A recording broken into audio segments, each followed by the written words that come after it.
que vous allez bien. Aujourd'hui on se retrouve pour une nouvelle vidéo sur ma chaîne et il va s'agir d'un point de lecture. Je vais vous parler de Promenez-vous dans les bois pendant que vous êtes encore en vie de Ruth Ware et publié aux éditions Fleuve Noir. Et autant vous dire avant de commencer que j'ai adoré ma lecture.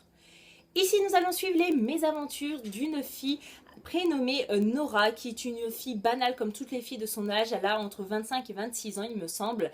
Et voilà, elle a une vie banale comme je viens de le dire, métro, boulot, dodo comme on dit, jusqu'au jour où elle reçoit l'invitation de l'enterrement de vie de jeune fille de son ancienne meilleure amie du lycée qui s'appelle Claire.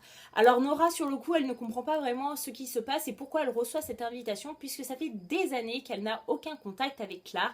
Elles se sont quittées on va dire en mauvais termes après le lycée, donc ça fait des années qu'elles ne se sont pas vues, qu'elles ne se sont pas parlé et pourtant Nora reçoit l'invitation de l'enterrement de vie de jeune fille de Claire.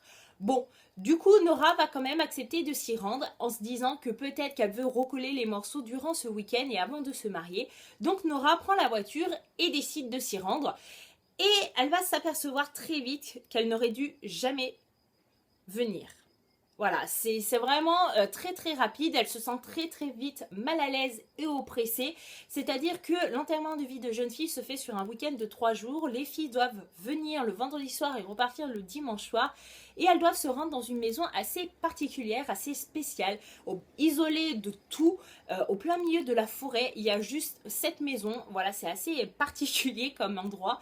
Et en plus de ça, cette maison est faite bizarrement. C'est-à-dire que cette maison, il n'y a aucun mur qui permet d'avoir une intimité, c'est-à-dire que tous les murs de cette maison sont vitrés. C'est-à-dire que quand vous êtes de l'extérieur, vous êtes au plein milieu de la forêt, etc. Si vous voulez voir ce qui se passe dans la maison, c'est assez facile car tous les murs, ce sont des vitres.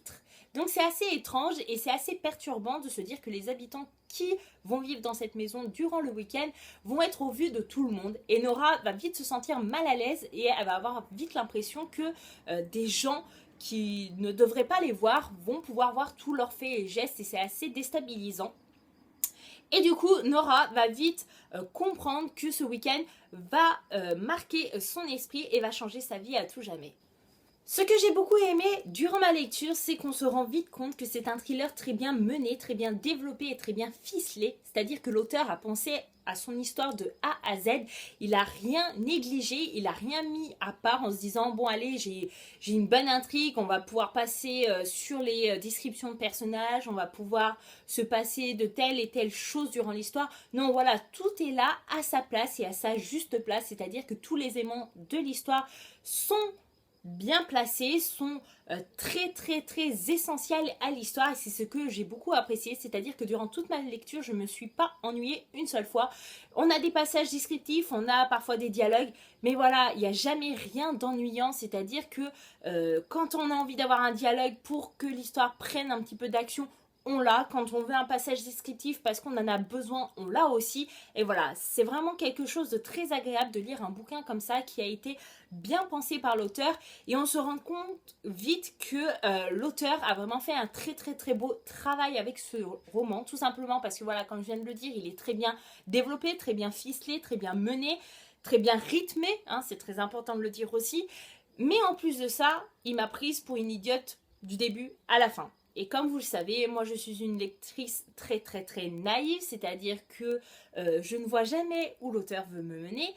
Et du coup, je suis plutôt un bon public pour ce genre d'auteur parce que voilà, ça a fonctionné encore une fois et je ne m'attendais pas à ça. C'est-à-dire que quand j'ai fermé ce bouquin, je me suis dit mais bordel, j'allais dire un gros mot, mais je me suis dit mais bordel, t'aurais pu voir la chose venir vers la moitié du bouquin et tu ne l'as pas vu venir.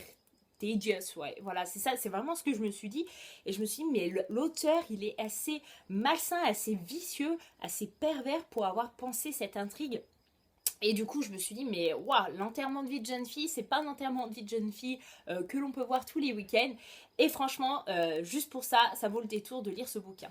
Comme vous avez pu le deviner, c'est un thriller que je recommande à tous les amateurs de thrillers qui veulent avoir des sensations, des émotions, des frissons.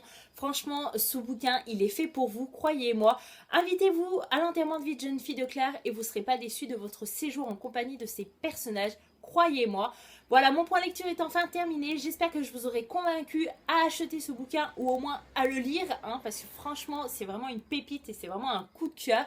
Et je vous dis à bientôt dans une prochaine vidéo. Bye bye!